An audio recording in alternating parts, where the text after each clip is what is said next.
Molt bon dia a tothom, benvingudes, benvinguts a Badalona, Badalona ciutat de drets, ciutat de pau. Ens omple d'orgull que l'Institut Català Internacional per la Pau organitzi a la nostra ciutat aquest seminari per abordar una qüestió que ens ocupa i que ens preocupa, com és la dialèctica entre la pau i la seguretat en les polítiques públiques. Molt d'agraïment perquè hàgiu escollit la ciutat de Badalona per fer-ho i passo la paraula al seu president, el Xavier Mas Llorenç. Moltíssimes gràcies i benvingut. Moltes gràcies a vosaltres i benvinguts i benvingudes a aquest quart seminari que organitzem de reflexió aquest any des de l'Institut Català Internacional per la Pau. Welcome to Badalona, a city of peace in Catalonia. M'agradaria començar dient aquest acte que els presents i les presents ja sabem que la pau és més que l'absència de violència directa, això és evident. Totes les persones que estem aquí sabem que aquella dita que s'atribueix a Cèsar de si vis pacem para bellum no és veritat i que si vis pacem para pacem. I que, per tant, la pau, després, molts més segles després, hi ha molta gent que sap que la pau és el camí i que, per tant, no es tracta de treballar per preparar cap mena de seguretat, entre cometes, sinó que es tracta de treballar per la pau. També és clar que la pau no passa pels exèrcits, i això ho hem vist reiteradament i ho veiem darrerament precisament amb una de les amenaces que tothom convé, que és una de les amenaces actuals, que és el terrorisme internacional. Amb aquest, per exemple, els països que tenen grans exèrcits, que tenen un poder nuclear, són els que més reben aquest atac a Occident. I, per tant, cal buscar on són les causes d'això i no pas pensar que la pau passa per la força o passa pels exèrcits. Finalment, també comença a ser clar, però la humanitat encara no ho ha fet seu, que no podem combatre només les conseqüències o els símptomes d'aquesta violència, que sobretot cal treballar i combatre les causes que provoquen aquesta violència i que, per tant, la violència, com veurem avui en les diverses taules que hi haurà i amb la ponència inaugural, doncs que la violència no és només el que des del carrer s'entén com a violència directa, sinó també la violència estructural, aquella que impedeix que hi hagi cohesió social, i també la violència cultural, de molts tics, de molts patrons de dominació que tenim arrelats i que tenim arrelats en totes les societats, no només en l'occidental, sinó en totes elles. Cada cop, de totes maneres, s'alcen més veus reclamant anar a aquestes causes de la violència. Per exemple, fa poc, en una entrevista, el director de l'Institut de Recerca sobre el món àrab i musulmà, en François Bourget, deia que no es tracta de combatre terroristes, sinó de deixar de fabricar-ne, és a dir, d'anar a les causes. I com ell, moltes persones, molts moviments, moltes associacions, moltes entitats i moltes administracions comencen a treballar per combatre les causes de la injustícia, les causes de la pobresa, les causes finalment de la desigualtat, que és on rau realment el problema de la violència la majoria de vegades. En la conferència inaugural, el professor David Chandler, a qui agraïm molt la seva presència, ens parlarà d'un món canviant, d'un món que està en un moment d'ebullició, en un món globalitzat, però al mateix temps d'un món que és insegur, és cert, és insegur, és incert, però que també és un món molt savi, més savi que mai en la història de la humanitat, i un món molt complex. I aquí ve una altra reflexió que avui farem durant tot el dia, la necessitat de governar la complexitat. Un dels secrets, entenc el meu criteri, dels nous reptes de la construcció de pau i de l'articulació de la convivència és precisament que cada dia busquem, i el món busca, respostes senzilles a problemes complexos. I realment això és molt difícil, perquè complaure amb aquest axioma de buscar respostes senzilles a problemes complexes ha portat la humanitat a grans desastres i grans drames. Precisament perquè simplificar les coses complexes no només és impossible, sinó que a més són un engany. Un engany que primer es deien mentides, després es van dir mitges veritats i ara ens hem inventat aquest terme, que no sé d'on ha sortit exactament, de postveritat. Però en qualsevol cas, la construcció de la pau el que necessita és falsificar aquest axioma i dir que cal governar i gestionar coses complexes, perquè el món és complex i no es pot simplificar. Finalment, l'ICIP ha fet un esforç per aplegar avui moltes persones rellevants en la reflexió sobre pau, sobre seguretat també, i sobre polítiques públiques. I parlem d'això darrer, sobre polítiques públiques, perquè la pau no es construeix només des dels moviments, des de les associacions i des de qui està convençut que la pau és el camí, sinó també construint polítiques públiques que estiguin en favor i cohesionin les societats. I per tant, especialment, ens podrem fixar avui en polítiques de seguretat interna i externa. És curiós que els estàndards de seguretat que volem, els estàndards de democratització que volem en treballar la seguretat interna, per exemple, en exigir a les nostres policies uns estàndards determinats, no s'estan exigint exactament en les polítiques exteriors. En les polítiques exteriors som capaços, en general, totes les societats, d'admetre brutalitats que no admetríem en la política interna. I d'això també en parlarem avui, de la seguretat interna i externa. Quin concepte de seguretat tenim i quin concepte de seguretat humana i de cultura de pau.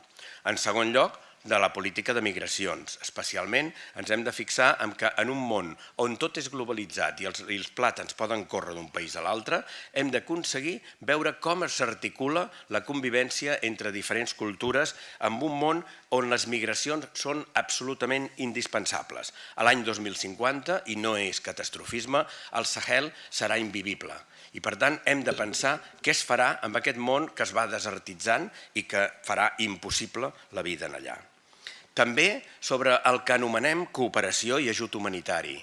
Una cooperació i un ajut humanitari que moltes vegades són comerç amagat.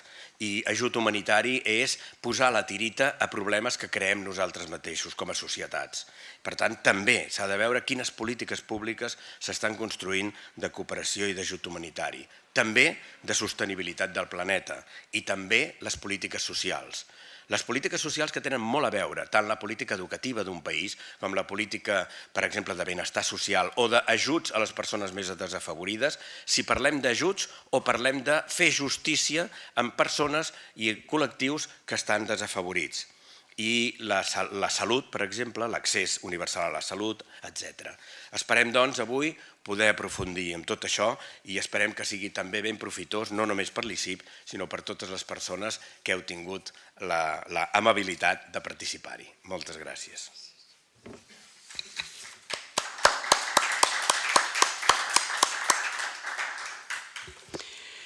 Moltíssimes gràcies per aquesta intervenció i torno a agrair agafant el fil del que us deia al començament, en aquesta benvinguda que com a alcaldessa en nom de la ciutat agrair-vos que sigueu aquí.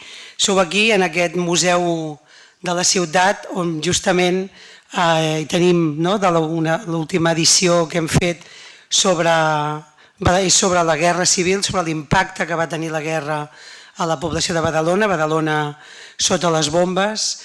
És un record dels estralls que fa viure sense pau, és a dir, que és el gran repte que tenim la humanitat per superar. Us deia que estava molt orgullosa de que fóssiu aquí, per Badalona era molt important. Primer de tot perquè Badalona, pels que heu vingut de fora, és la tercera ciutat catalana en nombre d'habitants, Barcelona, Hospitalet, després ja ve Badalona, estem a l'àrea metropolitana.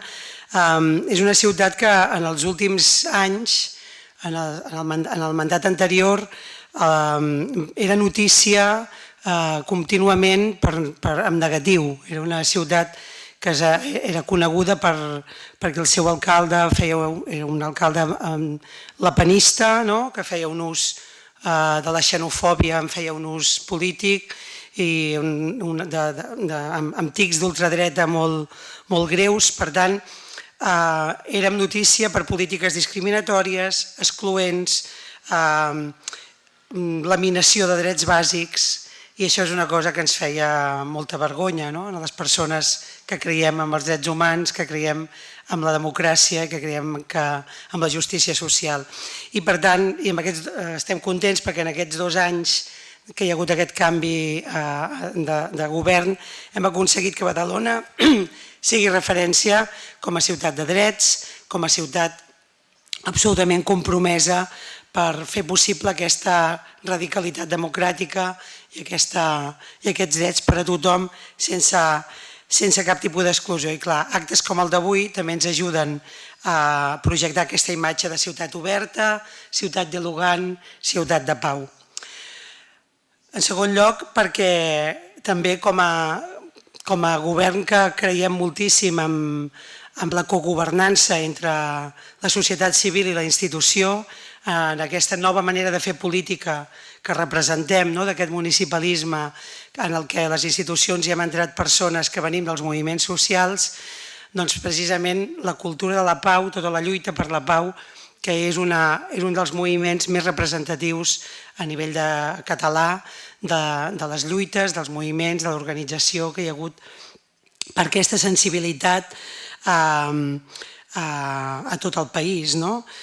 L'Institut Català Internacional per la Pau i el Moviment per la Pau a Catalunya són capdavanters de les lluites per la llibertat a Catalunya, impulsors del moviment antimilitarista, de les grans mobilitzacions per la insubmissió contra les guerres, el no a la guerra de Bòsnia, d'Iraq, els moviments que ha articulat durant molts anys la protesta i els moviments alternatius s'han organitzat i han sigut capaços de grans conquestes com l'abolició del servei militar obligatori i com ser, i en som justament ara en l'última, la manifestació a favor dels refugiats, a favor d'acollir els refugiats, va ser la més gran d'Europa i dèiem, s'ha recollit molt, que això és el llegat d'aquesta cultura de pau que tenim en aquest país,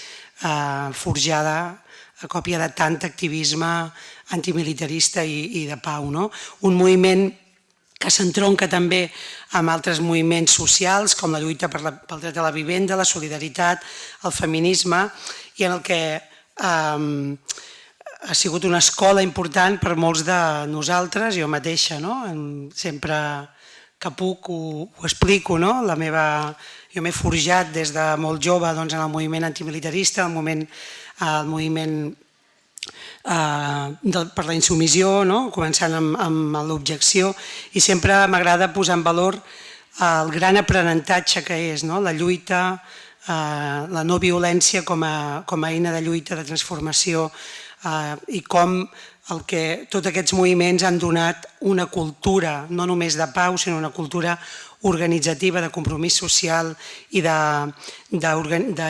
lluita no violenta, de resistència, de desobediència, que és un actiu, un patrimoni que tenim com a país.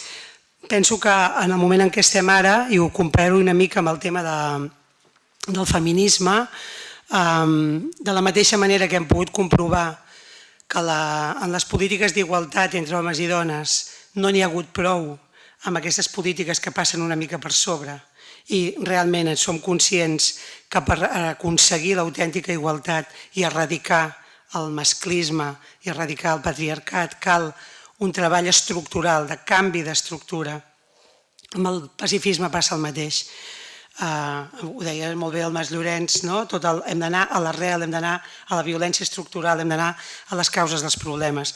Nosaltres podem comprovar, i com a municipis que tenim la part de les polítiques públiques que estan més directament relacionades amb la ciutadania a dia, perquè coneixem la realitat dels carrers i de les places i hem de donar resposta a moltes necessitats de les persones, podem parlar en primera persona de com el no tenir resolt els problemes estructurals, de la violència estructural, som conscients que aquest canvi imprescindible per la pau només s'aconseguirà si realment les polítiques que desenvolupem per arribar a la pau, per construir aquesta pau, són polítiques que parteixen de la base, canvien les estructures. Feia la broma al començar ara quan pujàvem, no sé si us heu fixat, però vaja a la sala hi ha una vitrina amb una imatge del déu Bacus, que és l'última troballa que hem fet en aquest museu, i ha sortit d'unes excavacions que hem hagut de fer per fer el lateral de l'autopista, que ens han, a part de trobar aquesta imatge del déu Bacus, doncs hem trobat uns vestigis d'unes clavegueres que ens fan canviar totalment el concepte que teníem de ciutat de Badalona, de la ciutat antiga, de la Bétolo. Des de fa molts anys havíem conclòs que la ciutat tenia uns límits, tenia unes muralles situades en un lloc, i ara aquestes excavacions ens diuen que no, que aquesta ciutat era molt més gran, que la muralla no estava on ens pensàvem i estava en un altre lloc. Doncs bé, aquesta capacitat de canviar estructures mentals i de trencar coneixements que donem per certs i pensar que les coses poden ser absolutament diferents, és imprescindible aplicar-les en el que hem estat fent fins ara en la cultura de la pau, que no ens en sortim, no hem aconseguit encara que el món sigui capaç de resoldre els seus conflictes amb solucions complexes, no simples, i que no passin per la destrucció. Doncs aquí penso que és una bona metàfora per tenir en compte. I finalment, ja per acabar, dir que ens agrada també que sigueu aquí, que feu aquí aquesta jornada, perquè des de les nostres polítiques públiques de seguretat nosaltres ens hem significat en aquesta ciutat per fer-hi també aquesta mirada estructural, aquesta mirada de canvi. Partíem d'una seguretat local totalment clientelar, molt polititzada i reactiva, i li hem donat la volta, hem fet una transformació del model de seguretat partint d'unes jornades participatives que van ser referents per nosaltres, unes jornades sobre seguretat on des del món acadèmic, des del món professional i des de la ciutadania que opinava i reflexionava sobre què és la seguretat i com ha de ser, doncs hem bastit tota una transformació del model de seguretat que ens demostra que el model de la seguretat és molt més que el model policial, té molts més aspectes importants a tenir en compte. El nostre model és un model basat en la gestió del conflicte des de la prevenció, entenent que la seguretat té a veure també amb la justícia social, té a veure amb molts factors, inclús la pròpia manera de ser urbanística de la ciutat, i que hem pogut constatar també que molt sovint quan la ciutadania parla de seguretat en realitat està parlant de convivència, està parlant de civisme i està parlant sobretot de percepcions errònies. Parlaves de la postveritat, doncs sovint, i això és molt important, nosaltres ens hem reivindicat que és molt important que les polítiques progressistes agafem la seguretat també com a bandera i no la deixem en mans de la dreta, no la deixem en mans de l'ultradreta, que són els que se senten legitimitzats per fer segons quins discursos i que sovint generen una percepció i un relat de seguretat que justifica accions absolutament innecessàries, accions desproporcionades que tenen a veure amb aquest relat imperant. Per tant, molt important per nosaltres també com a ciutat que hem pres aquesta ferma i valenta decisió d'agafar el tema de la seguretat com a bandera d'una nova manera de fer política, que sigueu avui aquí fent aquesta important reflexió sobre les polítiques públiques dedicades a la seguretat. Per tant, pensant que d'avui, de la vostra xerrades i reflexió, sortiran segur reflexions que ens ajudaran a fer una nova manera, un nou paradigma per la seguretat, tenint en compte totes les perspectives, la perspectiva de gènere, la perspectiva de la humanitat a l'hora de pensar en la seguretat. Moltíssimes gràcies, que tingueu unes molt bones jornades i si teniu temps, us dona el calendari, que he vist que és molt molt apretat, però si teniu temps de fer una volta per la ciutat, doncs també veureu que és una ciutat acollidora, una ciutat humana, habitable, que promou la convivència i la pau. Moltes gràcies. Buen día, buenos días, good morning. Cuando pensamos estas jornadas, quan vam començar a dissenyar i a pensar aquestes jornades, van sortir molts noms que havíem pensat que seria interessant que fessin una conferència inaugural sobre aquests temes. Indubtablement, un dels que va aparèixer va ser el de David Chandler, catedràtic de Relacions Internacionals, i que ha tractat amb molta proliferació amb tots els temes derivats d'intervencions humanitàries, construcció de pau i les relacions entre ètica i relacions internacionals. Tenim, per tant, la sort de comptar amb la seva participació i esperem que podem gaudir de la seva intervenció inaugural. Moltes gràcies, David. Thank you. So it's very nice to be here and be invited. Although I'm not really sure why you would want me to do the keynote. I mean, on one level, it seems that you've got everything pretty much sorted out, you know, Badalona, rebel city, peace culture, human rights and freedom and gender equality and rainbow goodness is everywhere. And I feel a bit awkward. I'm not really sure what necessarily you would need an academic engagement with peace understood in this radical, campaigning, transformative, community including political project that goes well with the dominant political party and promoting the city and the principality. Sometimes people wonder why radical peace projects get funded. And so obviously this is an ideal sort of moment and time and location. So that's all good.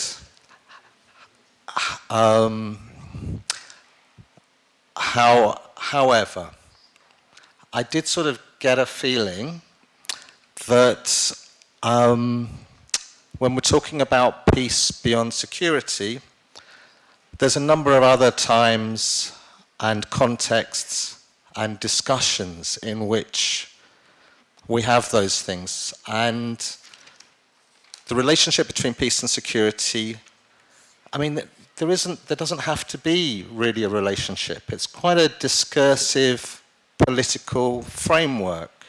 You could ask some people, what is peace? And, they'd say peace for who, peace for what. One person's peace is another's violence that it's excluded. We can have peace, but plenty of violence against human beings, non-human beings, etc. We can have positive peace, negative peace, peace of the victors, liberal peace, democratic peace, any peace that you really want. And it's the same with security. There's all sorts of different views of security. In academia, there's like security studies, and people talk about security as a discourse where there's always something being secured from something else. There's a referent, something that's valued, something that's protected, and there's a threat. So we can have national security, human security, social security. You can choose your own thing. So all I'm sort of saying is that for most of the history of the world, there wasn't a thing where we could even say peace beyond security in a meaningful way. And I would suggest it wasn't really until the 60s and the 70s, 1960s, 1970s, the culture wars, where we had a beginning of a discourse where peace was different to security. Peace was better. Peace was transformative. Peace was a rainbow of cultures and genders, ethnicities, different ways of being. That's quite an unusual moment, really. So before then, discourses of peace and security tended to be discourses of governments and elites, of power and hegemony, because the people with power were more concerned with securing the status quo. They were more concerned with peace, as in no instability, no violence, no revolutions and stuff like that. Peace and security, as you might expect, are discourses of governing, how we govern, how we know, how we rule, how we legitimize, how we include, how we exclude, all those things. So I think that bearing that in mind, we can not necessarily be skeptical, but we can raise questions about how peace and security came to be polarized, how security became to be discussed as bad, normatively, and peace became good. So that's sort of a background. I'm just going to be as constructive as I can in thinking about peace beyond security. And so what I wanted to talk about, I'm not sure how long I have, maybe it's half an hour or something like that. That's okay. There's a lot to say. As I've already said, peace and security, each of those words hugely complex, and the and or the beyond in between those words is also complex. So I'm just going to crudely think about 3 different frameworks in which we might be able to say peace beyond security. And I think it might be relevant if you did want to sort of reflect upon the particular framing at the moment here in Badalona, that way of framing peace beyond security. Because that way is the first way. I want to look at 3 ways. One, I want to argue, I'm going to just heuristically think of like titles for the 3 different ways of thinking peace beyond security. And I'm going to do it chronologically. I want to argue that in the 60s and 70s, 1960s and 1970s, we had a culture wars, peace beyond security. That was the first time that peace was on the side of goodness and security was on the side of badness. And normally with the culture wars conflict between peace and security, we might locate in America, in the student moment of 68. We might locate it here in Europe as well, in a teenage rebellion against the closures, the sort of dominance, the hegemony, the homogenizing effects of power, its limitations and its closures. That was seen as security versus peace, which was more of a pluralizing, an opening, a transformative, a youthful moment. When we think about the culture wars, peace beyond security, I don't know, maybe we think of like an American campus, we think about the police raiding the campus, and we think of the students and their flower power and their hippie free love, that's like peace. Peace is a transformative opening to other worlds and other alternatives against the man, against the state, the jackboot, the police, the repressive order of power. Or we might also see it in another popular image. It would be nuclear weapons of left and right, of the communists and the capitalists, the Stalinists and the supporting the dictators across the world and the paid up lackeys in power against, I guess, a new, broader, transnational, cosmopolitan movement of CND, a campaign of nuclear disarmament, again, youthful, vibrant, pluralistic, multicultural, bottom-up community organizing. These are the sort of culture wars images where we have a left, not a communist or a Stalinist or a hard political party left, but a sort of opening to the future, pluralizing left, and a more experimental, studenty, participatory, experimental view against power as a right-wing, conservative, moralizing and constraining. So I think we might be familiar with how from 68 onwards there became a sort of peace beyond security.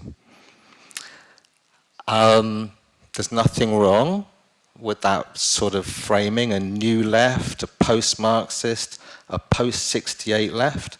Maybe we could think of one of the key theorists of peace beyond security, and some of his catchphrases have been used today by both the speakers actually, in terms of structural violence. So Johann Galtung in 1969 wrote about structural violence.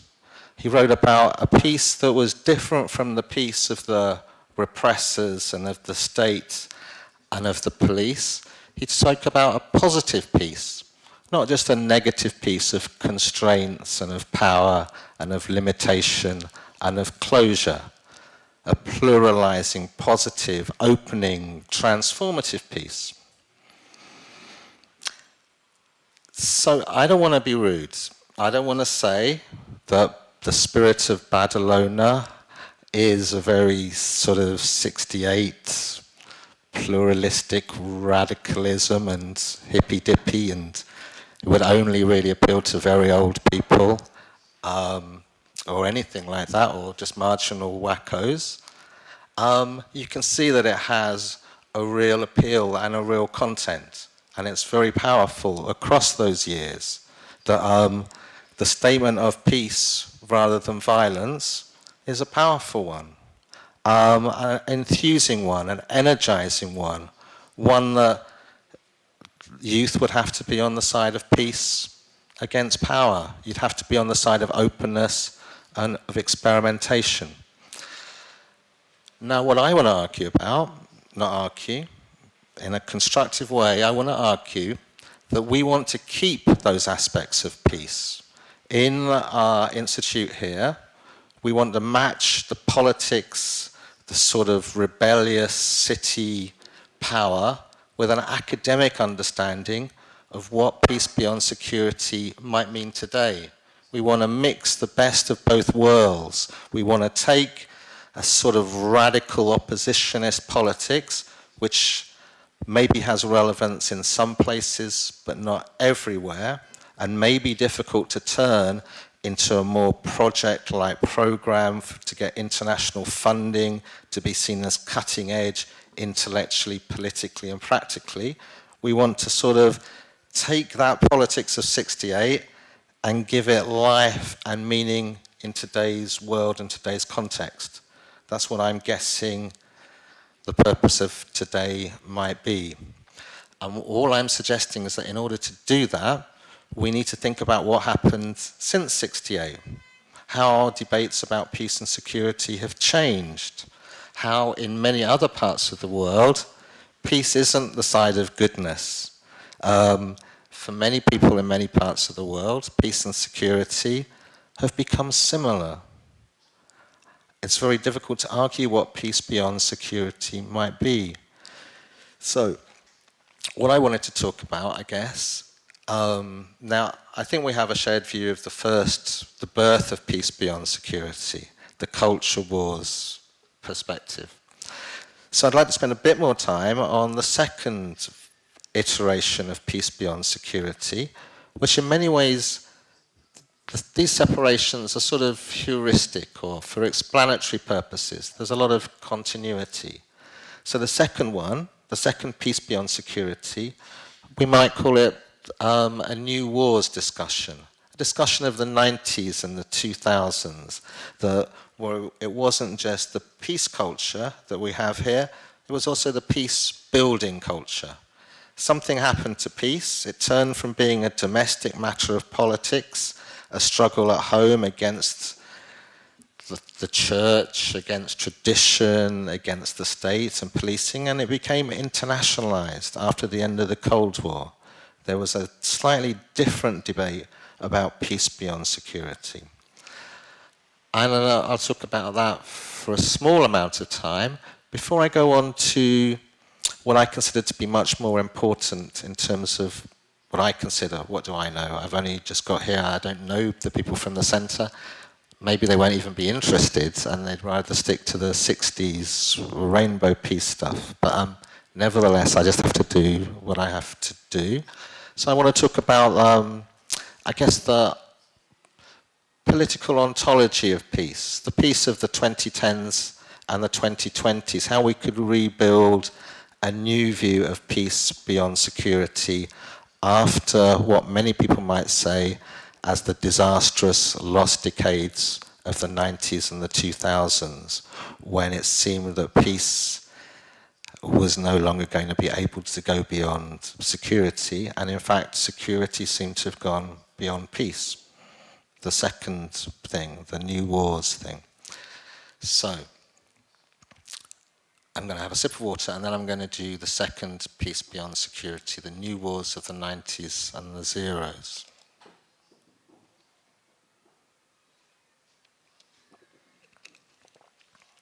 So some people might be old enough to remember that with the end of the Cold War, there was a new sort of radicalism, a new view of a peace that was going to be possible, a peace beyond left and right, a peace beyond capitalism and communism and Russia and America, that a new cosmopolitan global future of happy clappy human rights, development, democracy, freedom, universality and peace was going to be possible after the end of these divisions of the Cold War.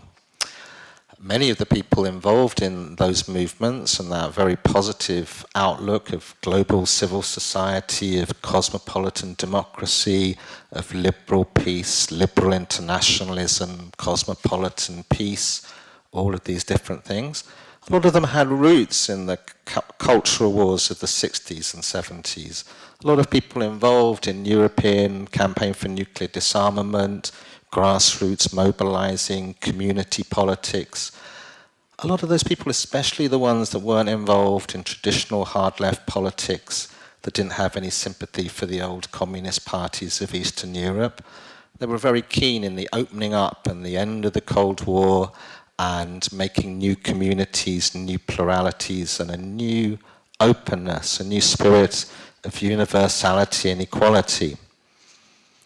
I remember, I'm fortunate or unfortunate to be old enough to remember those sort of approaches.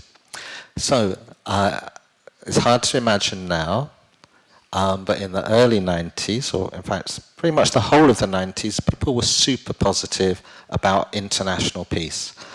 And they were super positive about global transformation. And the only barriers were the new elites and the dictators and the genocidal killers in Serbia and Croatia and Rwanda and parts of the world that seemed resistant to this new cuddly rainbow coalition that had now gone global. So there was many debates and discussions over the last 20 years over how we could globalize and internationalize and universalize this peace process. As you're aware, those last 20 years have been seen as disappointing. That the level of global success for the Rainbow Coalition turned to disillusionment. That we went from waving our multicolored flags to having humanitarian bombing for peace, to having protectorates for democracy, for waging what seemed to be an unending war for the liberal international values of human rights and civil society and peacefulness. You can't shoot the messenger. It's not my fault. it's generally recognized that those aspirations were problematic. And libraries are full of books of reflections upon people who, I guess, who have recanted, who were, you know, very keen on intervening around the world to bring peace and to do peace building. And you now say it was a terrible mistake. One common expression that's used is hubris. It was really hubristic. It was like a terrible error based on our own view of our self-understanding and our own power, that we thought we could just transform the world, universalize the world in our own image. And they say, we're terribly sorry, and they write very nice apologetic books, and they say, we couldn't help it, we cared so much.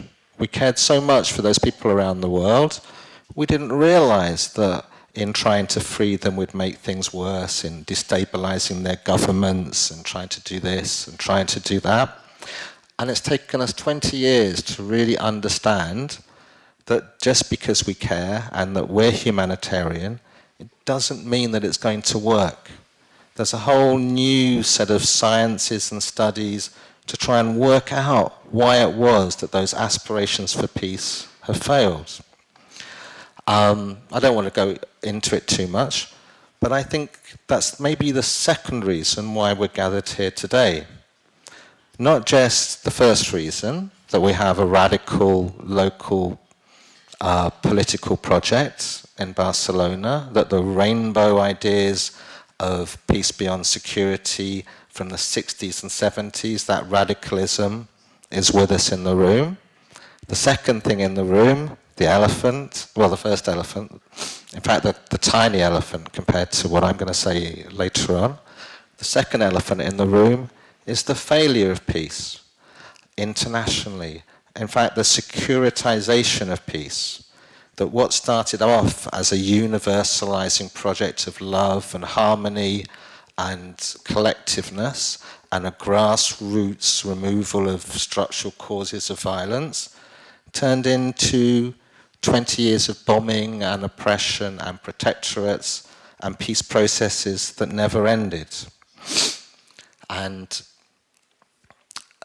I think you don't need me to over elaborate. It started off by removing dictators or governments or elites with war crimes tribunals, exporting all our best master students to write constitutions and to advise people on their judiciary and the police and the courts and the social workers and their education systems. That didn't seem to work. It was too hybrid, too mixed, artificial, not universal and rainbow enough for people. So then we did civil society building, educating people, trying to export cultures of law and rights, in a never-ending struggle, intervening into the depths of society.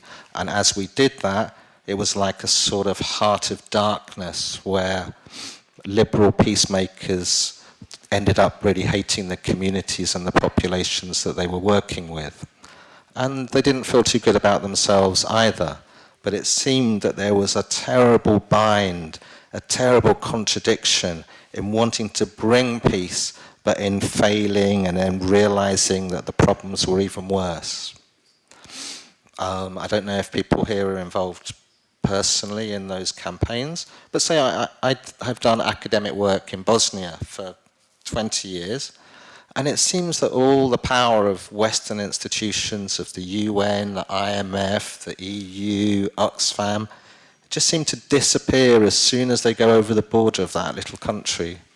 And then it's like, well, they must be to blame. The problems are even worse. They're so less civilized. And, it's a horrible, horrible sort of discourse of peace.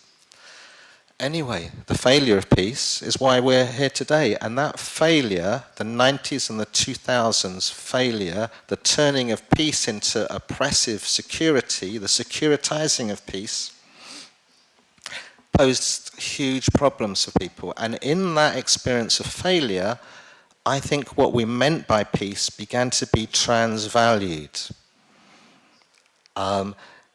which is why when we bring back peace beyond security today, from today in the future, here, if you are interested in bringing back peace beyond security, it's going to be a different peace. Our understanding of that openness, the processual, the plurality of the peace of the 60s and 70s has been sort of amplified and intensified by the failure of that liberal universalism, the failure of peace as a telos, peace as goals, peace as a universal framework, peace as something that some experts can understand and export to somewhere else. If we are going to do peace beyond security, we would have to do it in a different way. Not the peace that we are, or our experts, or our institutions are bringing to somewhere. Not the peace of hubristicness that celebrates how civilized we are, how we have a culture of peace that we're going to enlighten other people with. Doing that, people will be suspicious. People will say, you haven't learnt the lessons of the 90s and the 2000s about peace not being securitized. So, that's like the new wars, peace beyond security, the failure of peace, the inability to separate peace from security. So today, when he's in academia, where I work, I spend a lot of time hanging out with people that normatively like peace. And they're all very depressed. They're all saying, no one's interested in peace anymore. Everyone wants to do resilience, or everyone thinks that peace is just an elitist, dominant, colonial, hegemonizing thing. Dave, how can we convince people that peace is still good? How can we bring back the rainbow days of the 60s and 70s? So, I've still got 10 minutes or something. So this is what I think. In terms of how we get over the problem, I think we need to think of it's not very catchy, the onto-political peace. It's difficult because post-liberalism doesn't really work, and post-modern peace, that's not going to be any good. We need to sort of still keep some modernist legacies of peace as a good thing. Anyway, what I want to suggest is that we can't revive the rainbow peace of the past, and we can't save the new wars type of peace. We can't learn some lessons of bringing peace to other people and saying, yeah, now we can do it better or more properly. We just needed more money, more training, more time, something like that. Those two options are off the table. So we need a peace that's against security, beyond security. So first of all, we need to think today, in 2017, what do we mean by security? How do we construct an understanding of security that we can be critical of to then do peace beyond security? So, I'm guessing we're critical of aspirations of security not because they're too conservative. In the 60s, security was a conservative gesture. It was about the status quo, keeping everything as it is. Right wing, when we had right and left. Anyway, but today, people say that security is too hubristic. It's too aspirational. It's not really recognizing our vulnerabilities. So the thing with security, it still has all those conservative things there, but our criticism of it is really that it's hubristic. It's refusing to see our interconnectedness. Security discourses, let's see, first thing, what's wrong with them? They're too binary. They're too us and them. Now, obviously, if you're a rainbow left you're very us and them anyway. As we heard today already, our political party is really good, but those other ones, they want to do things really wrong and really badly, and it's very important to do left-right politics. So I'm not saying that you're going to go for this immediately, but generally, the problem with security is that it's too binary. It's too us and them.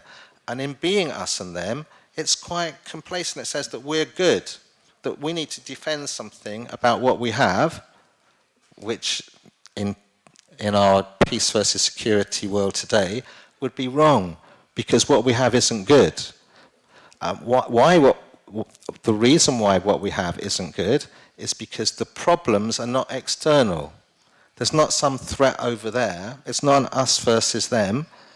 In today's world, as we sort of heard earlier, in a more complex, interconnected world, there's no division between a security, a referent, something to be saved, and a threat. The referent and the threat are the same. It's a process. We're not separate from something. And our main examples around peace and security are really to do with climate change and the environment and the Anthropocene and all those other things, but only because they make it much clearer. It's not like that they're separate. There's the same thing to do with health, sickness, peace, conflict, as I'll say if I have enough time. Anyway, so the thing with security is it's like blind. It's got blinkers. It's saying, we're fine, but the problem is out there, and we need to stop that problem, or we need to defend ourselves. It's a bit like, I don't know, you go somewhere and there's a threat of flooding because of global warming, and people are building a big wall. It's like they're saying, we're fine, we've got nothing to do with global warming, we're just going to build the wall and build the wall and build the wall.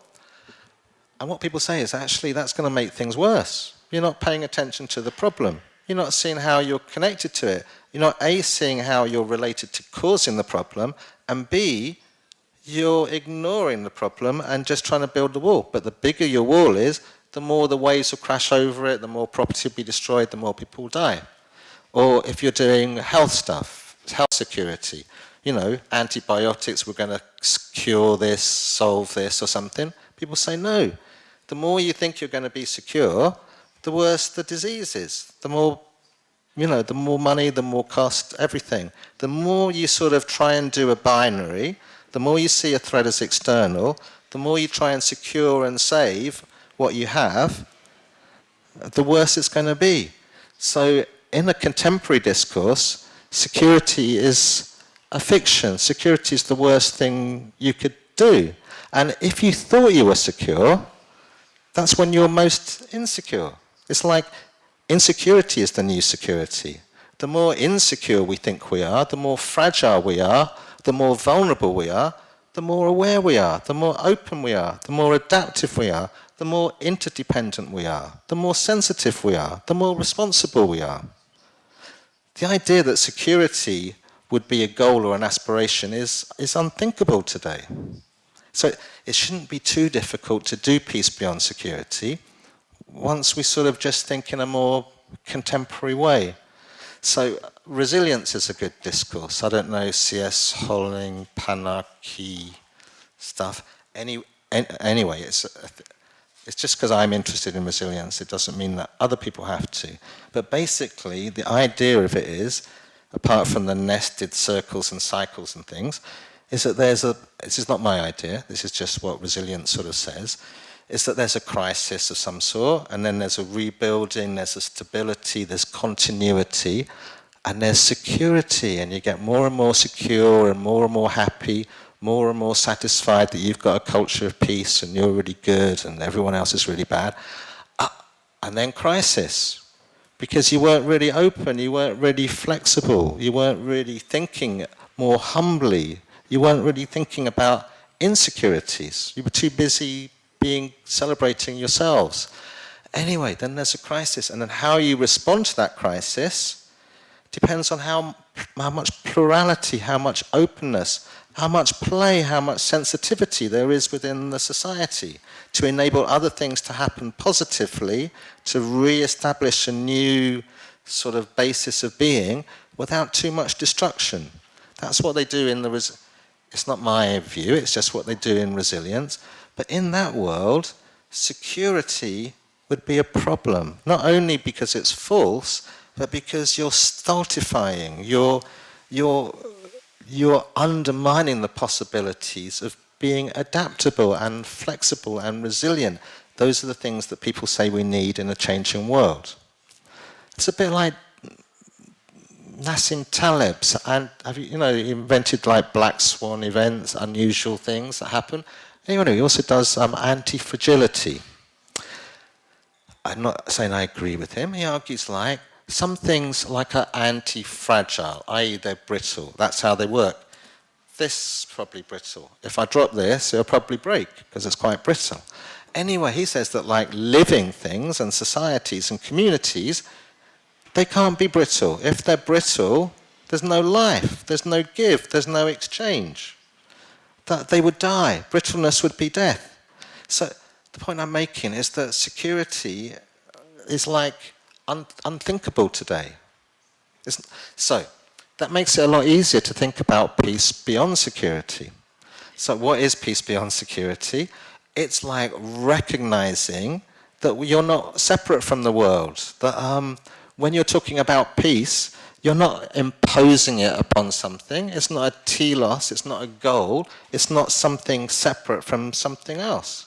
So, in my humble opinion, just to make it simple, just because there's not much time, we could think of like, say, 3 different types of onto-political peace, which we might think about as an institution.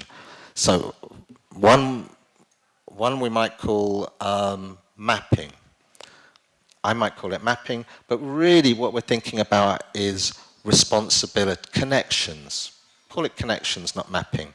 But the way that, how we realize that we're connected, that we're entangled, we're embedded in the world, we're not separate and autonomous, that when we do peace, we're thinking about those relationships, we're thinking about our responsivities, our responsibilities. How do we know those? We know those by sort of mapping, by drawing the connections, by saying, hey, when I drink this bottle of water, where are the violences, the exclusions, and all the rest of it? That our connections with the world are not just formally and political through governments saying good things and bad things.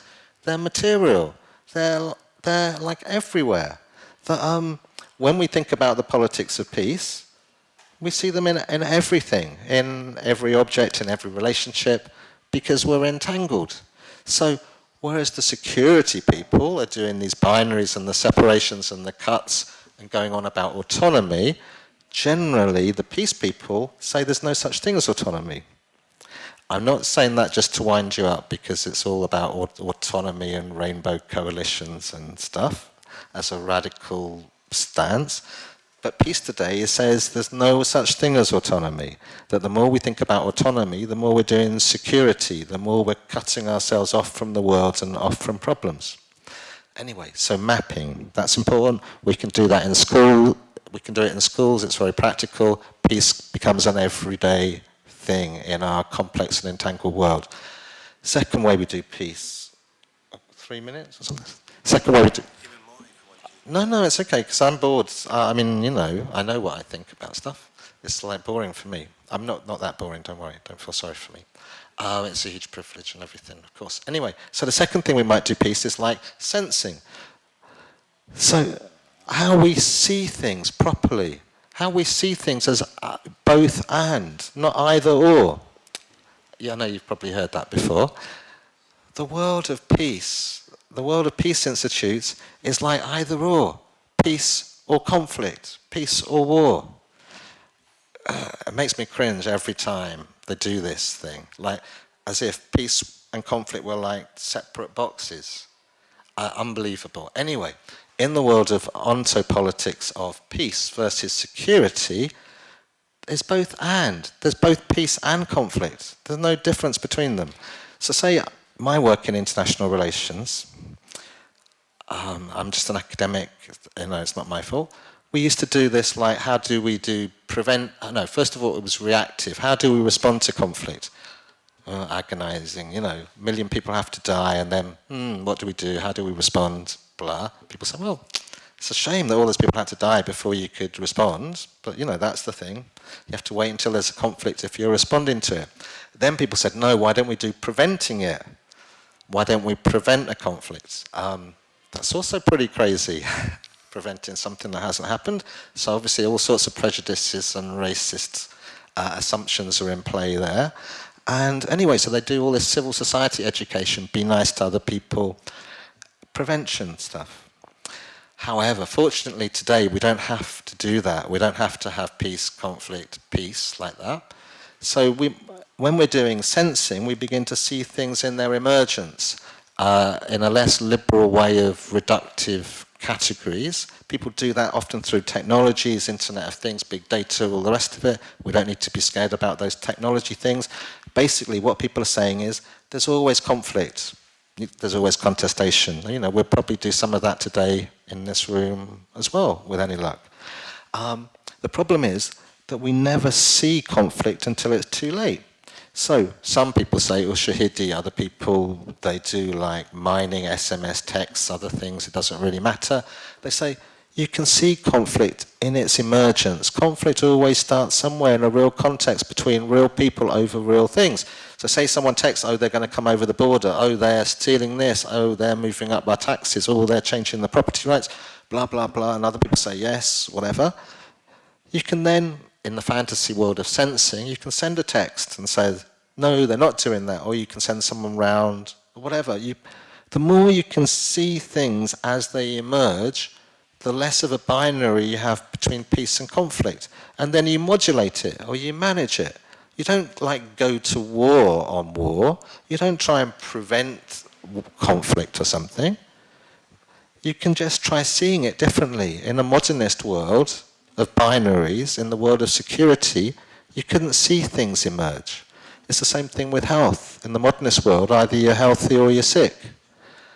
We know in a more complex world, there's no such thing as health or sickness. There's everything all at once, all at the same time. There's all sorts of viruses and microbes and bacteria and everything. They all affect everyone differently. And being sick is a process. It can be seen when your temperature changes or other things happen. You don't have to wait until you're really sick any more than you have to wait until 1 million people die in a conflict. The same thing with flooding. You know, there's all sorts of social media sensitive to flooding, Twitter, blah, blah, blah. There's no difference if you're in a city of like Jakarta, where there's the river is everywhere and it could flood anywhere. There's no flooding, non-flooding. There's just being able to see things and be aware of them. Anyway, just saying to say about the sensing thing, it's like a both-and thing. And the less we do security, the less we do a binary between peace and conflict. The more we recognize there's both all the time, everywhere, all at once, we can think of more imaginative and practical ways of doing it. That's doing peace, not doing security. Doing security is trying to prevent something, governing over it, being separate from it, anyway. And then like a third thing, I would call it hacking, you might call it compositioning, collaborating, is like when we're in a world with a peace culture for the 2010s or the 2020s, we're encouraged to see things in more imaginative ways. We're encouraged to think about how things work and how we can rework them, reuse them, repurpose them, take things out of one assemblage or grouping and put it into another. How we can use what we have in transformative and open-ended and experimental and playful ways. That is a peace culture versus a security culture. Security cultures are always seeing things with fixed essential properties in fixed essential relations. We realize that a peace culture for the future is one where we're living that peace. Peace is not going to be something separate from being and living and experimenting and engaging in open and transformative ways. In that peace culture, we change, the world changes in a continual process. Anyway, all I'm saying is that even though it seems, in conclusion, even though it seems bleak on the face of it, to mix a rainbow transformativity from the 60s with words like peace, which have been seen to be failed and securitized in the 90s and 2000s, I think it is possible. I think it is possible today to do peace beyond security in wonderful, interesting, politically relevant, creative and transformative ways. So good luck with that. Thank you. Thank you very much. Hola. Sí. Gracias, David, por tu intervención y por sugerirnos muchas cosas que nos harán reflexionar. Has hablado del pequeño elefante que había en la sala, pero quisiera saber el gran elefante que has dicho que dirías después, si es esta tríada de cómo vemos la paz ahora, ¿O hay algún otro elefante grande que te has olvidado de mencionarnos? I still haven't delayed long enough to think of the answer to the question. So the first elephant in the room was the discrediting of peace in the 90s and 2000s, which people handily forget about. The second elephant in the room, I guess, is that to make peace come back beyond security, it's going to be a different peace. It's going to have some of the aspects of pluralism and celebration of difference and diversity and of openness, but it's not going to have the modernist politics. It won't have the separations of saying, we're going to do this, we're going to transform that, this is our goal, this is our program.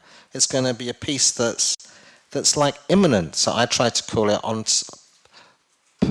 what did I try and call it? A political ontology of peace. It's a peace that's there it has to be in the world.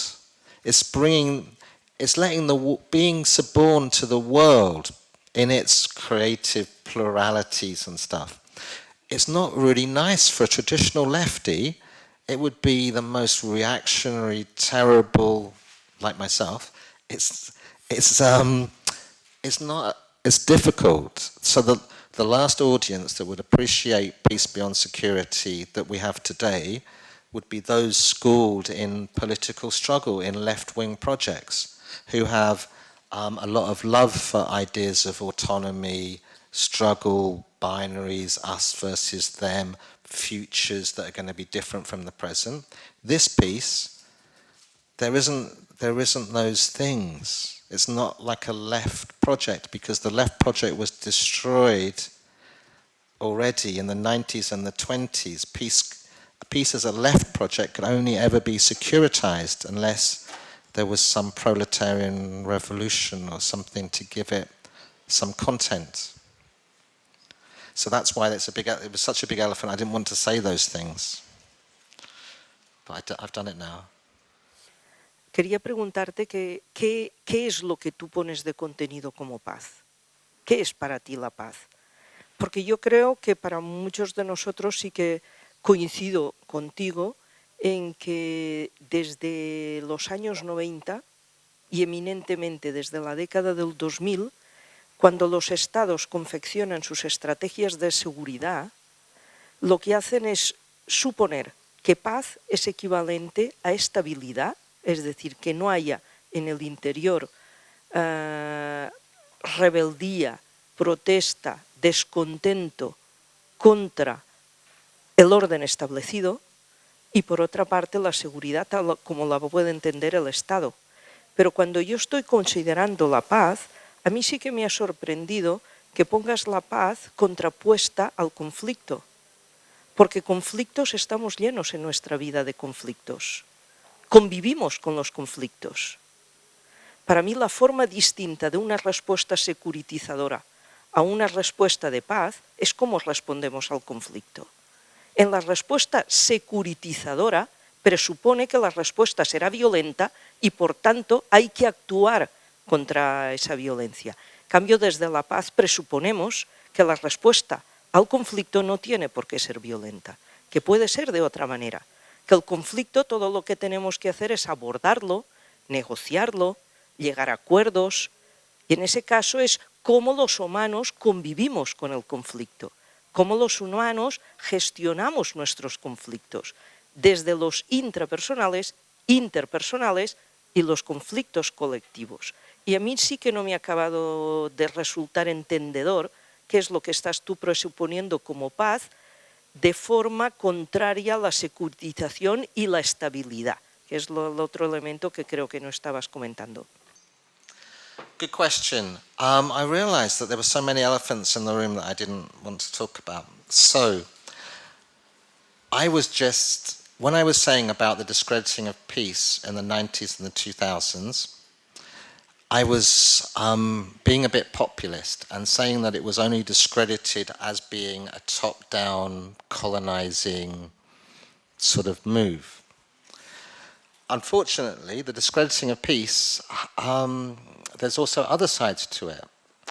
And for critical theorists, the idea that we can do peace through negotiation, compromise, strategies of inclusion, root causes, that's always going to fail.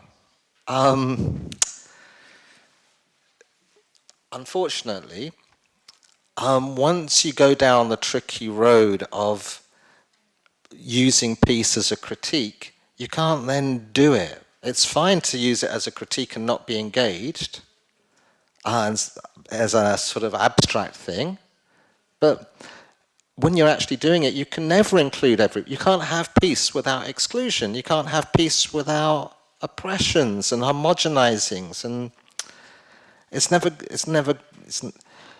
going to work. So it would be nice to imagine there's an alternative, that there's two different types of modernist peace. One is like bombing and oppressive, and another one is like liberating. That's why I was trying to say that for peace to work today, it has to be a process without an end, without a goal, without instrumentalities, because otherwise it wouldn't work, because what you're saying a peace is, other people would say, that's not peace, that's hybrid peace, it's artificial peace, it's top-down peace, it's exclusionary peace. Either peace is going to be open-ended and ongoing and a process with no agreements, no fixities, no ends, no conclusions, or it can't be peace anymore. So one of my favorite peace scholars, I don't know if anyone's come across him, Paul Bargues-Pedreni. He comes from Barcelona, but he works at a German peace institute. He talks about the transvaluation of peace. And he's sort of quite right, because in the 90s and the 2000s, when modernist views of peace died, it was seen as a goal, as a telos, as a solution to things. And if you really wanted to do peace beyond security in a contemporary way, I'm not saying you have to, there's many ways of doing peace, and the 60s and the 70s and 80s and 90s, they're all good. There's no objective scientific reason why one type of thing is better than something else. But today it seems that peace has been transvalued, that it's not universal. It's exactly the opposite of universal. It's very contextual, very differentiated, very plural. And it's definitely not a telos or a goal or an endpoint or a closure. It's a continual process of opening. And that's why I think we're lucky, because we can use the roots of the 60s rainbow peace, the sort of culture wars peace, because that's what that peace was. It wasn't a piece of governing, it wasn't the piece of solutions, it was saying no.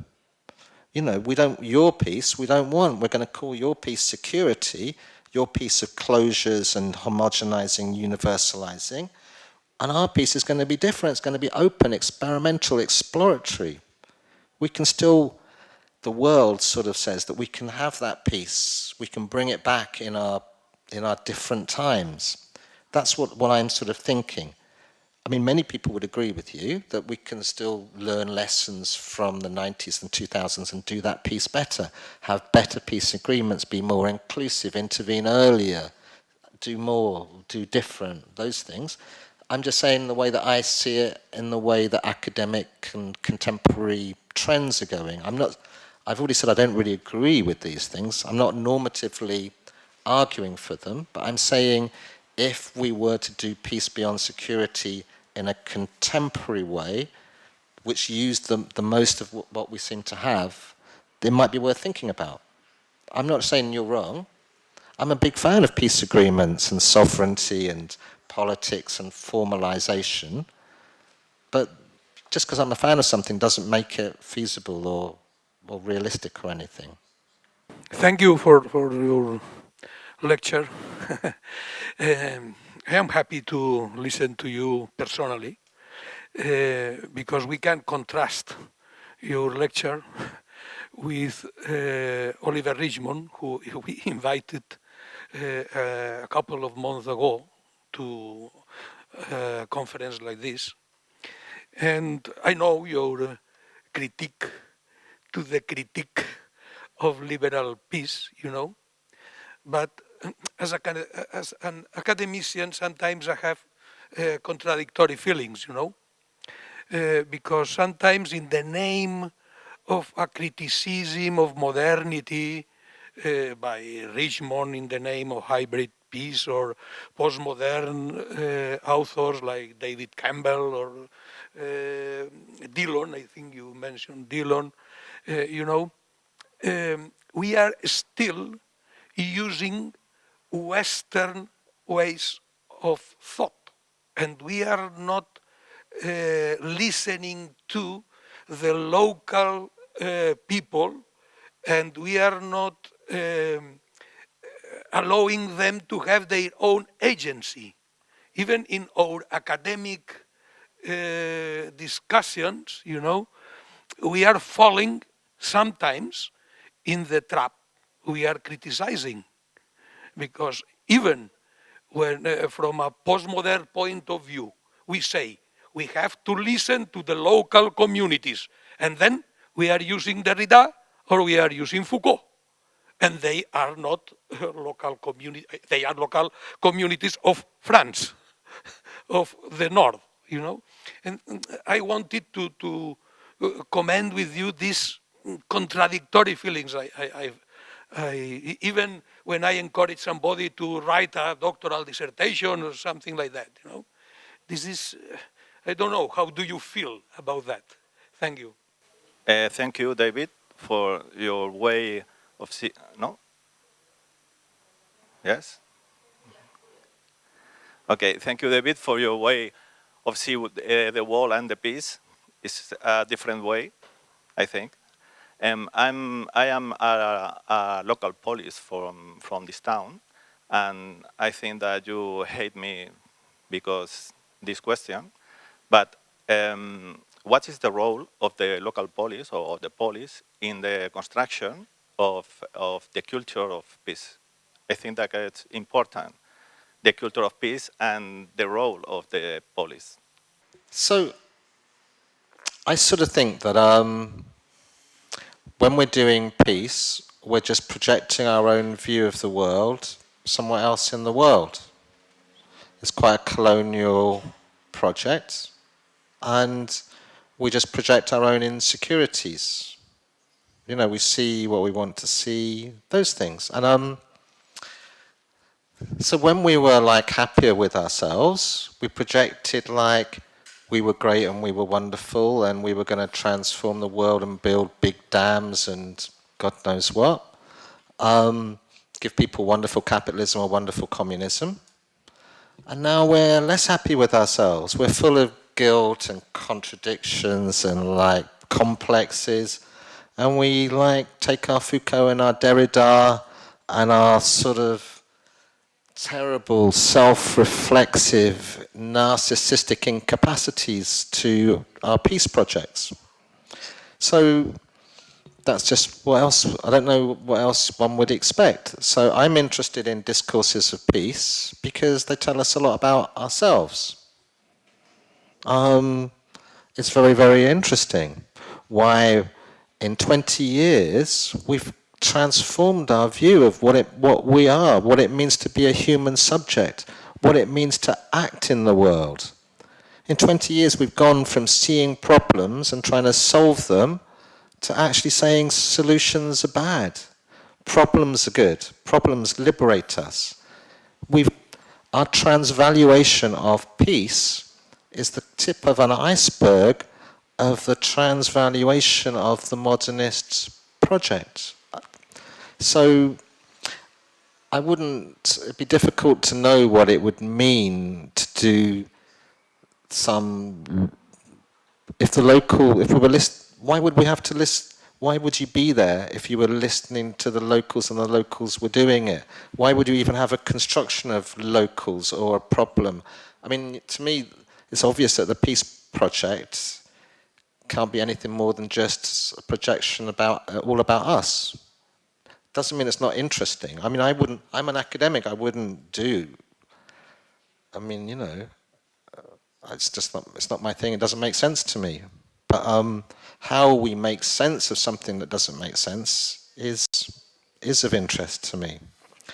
So, I don't know if that answers your question. And yeah, so, and policing, what's the role of local police on the ground? I don't know. I guess it all depends on the context.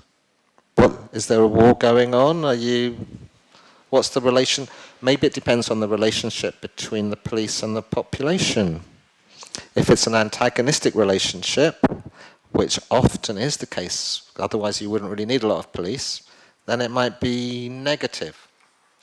And increasingly, in the world of complexity, in the world of datification, policing is moving more and more away as collectivities sort of police themselves through a sharing of information in real time, would be the sort of way of seeing it in the world that I'm trying to articulate, where peace is the end of distinctions.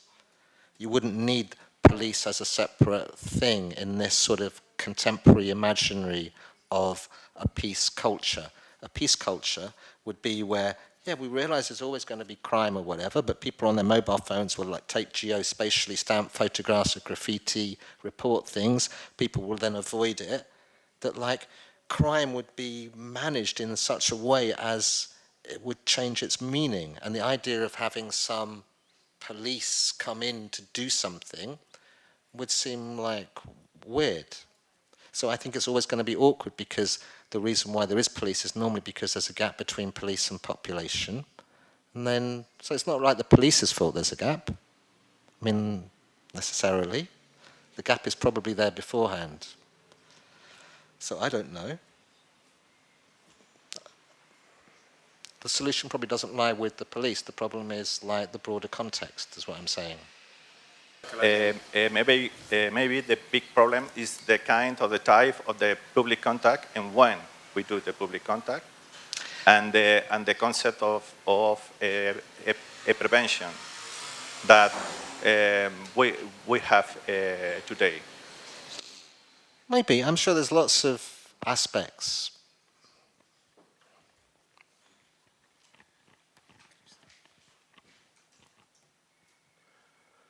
Hola. Have a good day. Thank you, David, for the historical picture. I'll be very short and concise. I think the creativity you're bringing, not only as academics or as people intervening in the fields of peace or security, but as individuals, is quite important, to be inventive, to find solutions, happy ones preferably. You used the term structural violence. Could you help me draw the plan for structural peace?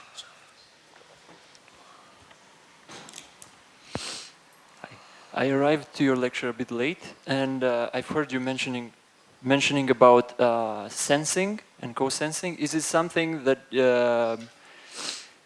I've heard about it from Otto Scharmer and the U theory. Are you familiar with that? Otto Scharmer and the U theory. He's also using this structure of... Sounds good. Tell us more about the U theory. Me, right now? Yeah.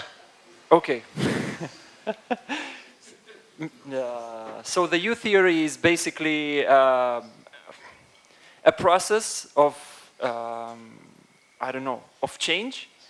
And it comes from a realization of yourself and the context you are in, and then going through also kind of a spiritual process of realizing who are you, what is the self, and what is your work, and then transcending to, I don't know, to seeing from the future, not seeing from the past. So part of the learning and the problem solving that we are trying to do now is to download the solutions from the 70s or the 60s or from who knows where. And we are not really trying to sense what is the future that is about to emerge. So I was, okay, this is just very, very basic because I'm still learning about it. So the question was, if you are aware about that, and if you are using these concepts to tailor it to peace building? And the second question is, I'm working in this field of peace education, sort of, in this non-formal education. So at one point you were mentioning about, yeah, let's do prevention by doing educational projects to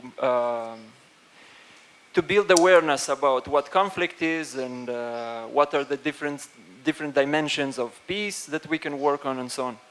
And my question is, we are teaching the Galtung approach, you know, that conflict is a neutral thing and it depends how we manage it and la la la, and with the structural violence, cultural violence, direct violence, and so on. What would be a sensing approach towards peace education and towards, making peace, I don't know, attractive, let's say, to young people these days? Yeah, that's it. Yeah. Good questions. So what would structural peace be? So as we know, maybe we know from Galtung, we can see structural violence as, I guess, deep social, cultural, ecological, economic fissures, constituting violence in many modes and ways of being. So what would structural peace be like? I guess it would be death, an impossibility, extinction, annihilation. Difficult to imagine, because life, the definition of life, without being all Freudian, is that life is constituted as beings which are less complex than their environment. Otherwise, there wouldn't be a separation between different things. And the nature of that separation means that only so much information goes in. That the need to die or the need to come into conflict is part of being and existing, essentially. So it would be difficult to think philosophically for me about what structural peace might be. And it doesn't sound too appealing, even if it was thinkable, for me personally. Anyway, in terms of the question about the U, I haven't come across the U theory in terms of sensing, but I sort of think that your perspective from what you were saying about the U theory as a journey of self-discovery and also about the use to do peace education, it seems a bit unlike the sensing that I'm talking about. It seems very human-centered, maybe a bit mystical, but the idea of educating for peace would be the opposite of what I'm referring to as the ontopolitics of peace. It's too hierarchical, too patronizing, too security-like. For someone to appoint themselves as the educator for peace just sounds like totalitarian to me. And the idea of the self-discovery thing also seems problematic from the little I know about it. The thing about sensing is that it's like it's about subordination to being. Everything is always there, all together, all at once, without distinction, in a more complex ontological world, and therefore it's really a matter of responsing, of sensing, of modulating, of seeing things in their emergence. And when we see things in their emergence, we're not making distinctions between different things. There's no different states, good, bad, sick, healthy, peace, conflict, land, air, flooding, not flooding, human, not human, male, female, citizen, non-citizen. All of those distinctions, all of those binaries that fill the world of modernist peace could only ever be seen as securitizing today. They could only ever be problematic. That's the sort of the big elephant in the room. if we really, really wanted to do peace beyond security, I'm not saying that we should want to, or that it's a good idea, if we really wanted to do peace beyond security, it would have to be a much more relational, entangled, embodied, critical alternative, a new type of politics, a politics that's geared to attunement to the world, but not a mysticism, a sort of empiricism, an ontological, empirical, using big data, Internet of Things, technologies. It's like a science that cannot be ignored. A bit like if you're doing the quantified self. You're like measuring your blood, everything. It's scientific. It's a different way of thinking the subject, thinking about health and sickness. Imagine, I think the contemporary imaginary of peace thinking is like that, a self, communities as quantified selves, as being aware of conflict, as being aware of environmental degradation, of measuring temperatures, air pollution, street traffic. Imagine that self-sensing society where that's being. Peace is being, peace is sensing. There's no cuts and separations. There's no problem solution. Because if there's a problem and a solution, you're doing security. You're not doing peace. In peace, problems are. Being is being. As soon as we begin to problematize that, as soon as we try and solve it and cure it and prevent it, we're securitizing. This is the discourse. There's a lot more that could be said about sensing. Sensing is just the stage. Sensing has its obvious limitations. I do teach, yes.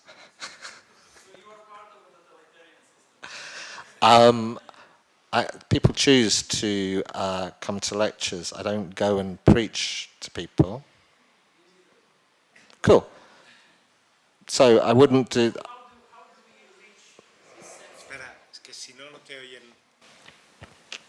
How do we reach, or how do we how do we do this sensing? How do we get this instrument or this knowledge and apply it as part of our thinking and cognitive apparatus? I don't know. So, it's a big topic. In terms of the ontopolitics of peace, this is like one way in which contemporary ways of thinking about peace see things. And one way in which people try and do peace is by a sort of a society of control, a society of modulation, a society of awareness. And I was trying to give a sense of that flavor of a self-regulating society. Like I was trying to give the example with the police, where if everyone was on their phone and reporting not just serious crimes, at the moment, people just report a serious crime to the police. But if you just lose something, there's a broken window, there's some rubbish, you wouldn't really do it. But say if people in your little community were doing that on the phone in real time, and you were choosing to walk somewhere, you would see, oh, someone just robbed that, there's a fight broke out outside of that pub, there's litter here. You would organize yourself around it, or people in the area would respond to it. It'd be very difficult to have a concept of crime in a constant, repetitive way in a society that was so self-aware, so reflexive, in a real-time sense of awareness. In the same way, societies modulating their own conflict, where you're aware, you can see, you can sense where there's conflict. You can choose to respond to it differently, but that would be a sensing thing. And the key thing in terms of our discussion and for the Institute here is there's no understanding of root causes. In the world of complexity, there's no such thing as causation. It's too reductionist, it's too securitizing. I didn't really mention that. So In the world of the new peace after security, you might, like Agamben, call it a governance of effects. What matters is what's on the surface. Like in your quantified self, it's your temperature that changes, you respond to it. You're not thinking about what caused it. Causes is so linear, so reductionist, so not really peace culture-like. So the old peace culture of modernity, of left versus right, was about the root causes, with like some expertise, some grand knowledge of like how to solve the problems of the world and have a 5-year plan and who's good and who's bad. That's seen as security today. That would be a securitizing move to like solve conflict, remove conflict, tackle the root causes. I'm not saying it's good or bad, but that can never come back as a peace that's beyond security. The only peace that can be on security is one that's modulating effects, is one that's not making cuts and distinctions and binaries. It's one that is involving a self-regulating, self-being, self-knowing, self-organizing community. That's not the old-fashioned autonomy of self-government, because there's no government. It's like collective ways of being in entangled, responsive and sensitive ways. You could call it autonomy and peace, but it just has a different content, and it would be very important if you were thinking about peace beyond security today, to think about the differences, to think about the context, to think about what would it take to bring peace back as separate from security. I'm suggesting that it's all there in the world. It's already sort of done for us. It's just that alternative to security is not often called peace. For many people, peace and security are indistinguishable today. Hola, agradecerte tus interesantes aportaciones y quería preguntar que en un sistema, cuando intentamos superar un sistema binario de buenos y de malos y nos encontramos realidades a nivel internacional como el terrorismo que determinados sectores utilizan para radicalizar posturas y acrecentar este sistema binario, ¿qué se está haciendo en la actualidad o qué se puede hacer a nivel institucional y no institucional para separar una cosa de la otra y conseguir pacificar la sociedad? Buenos días.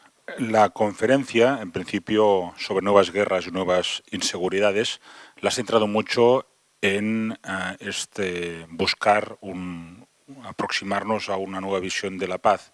Yo quisiera preguntarte sobre si existe también y es un objetivo no cuantificable, sino como una voluntad positiva para la sociedad, la seguridad en sí misma, por tanto separándola de esta visión que limita las libertades, la securitización, sino el concepto de seguridad también como un valor positivo. Si tienes alguna cosa que añadir a esa reflexión.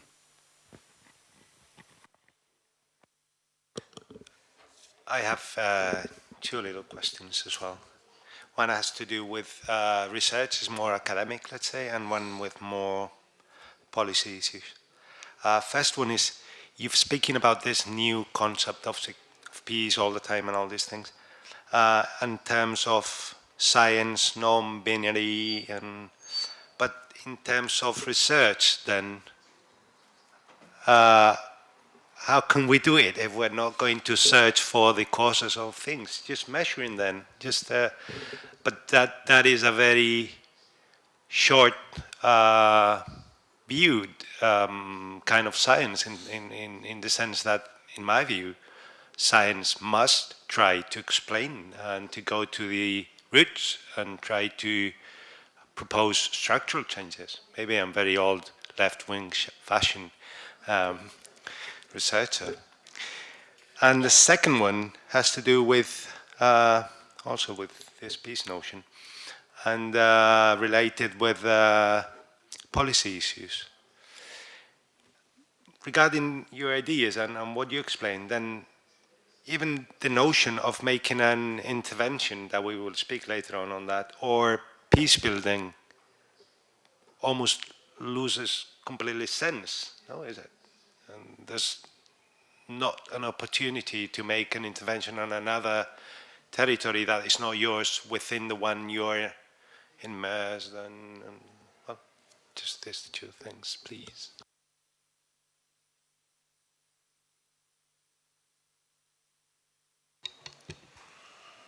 So, I don't know. I always find it difficult doing the these peace things. I always feel sort of guilty, and I just wish I had something positive to say.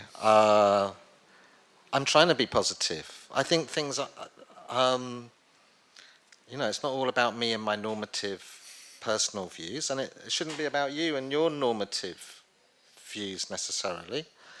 Anyway, question about terrorism. I'm not sure that I really understood the question. You're saying that with threats like terrorism, there's a binary where the state is trying to like securitize the system against terrorism, and radical people are saying that maybe we should think more about social integration and our foreign policies.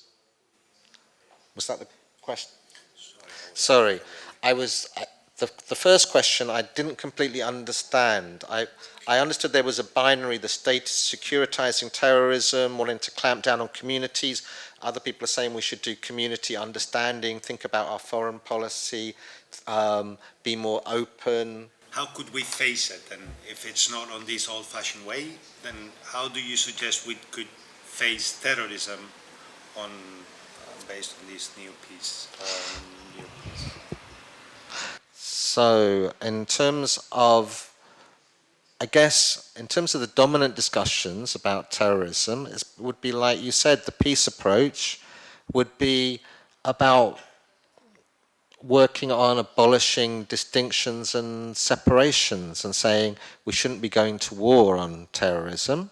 We should be reflecting upon our own responsibility. Often that works in terms of what about our Spanish or British or French citizens that are going abroad to fight? You know, we've forced them to do that because we weren't paying enough attention to Islam in our own country, and they've come back and now they're setting off explosions.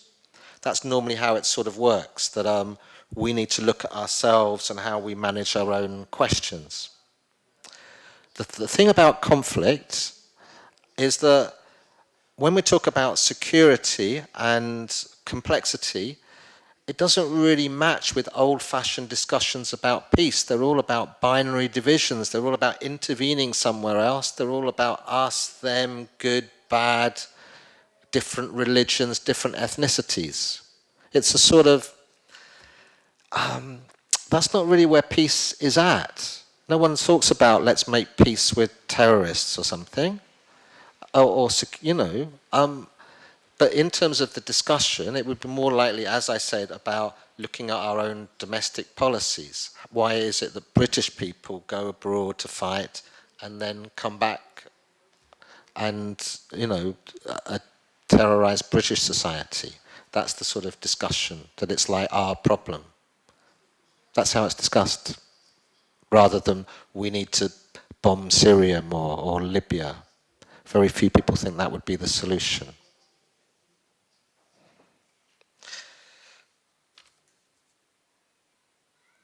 I don't have... Anyway, so moving on. Security. Can security be a positive value? I think, well, anything can be positive if you want it to be. I just think that in our contemporary discussion, particularly in our relationship to peace beyond security, that people see security as hubristic. In a world that's changing and complex, the idea of being secure or having security as a positive value is a lot less popular.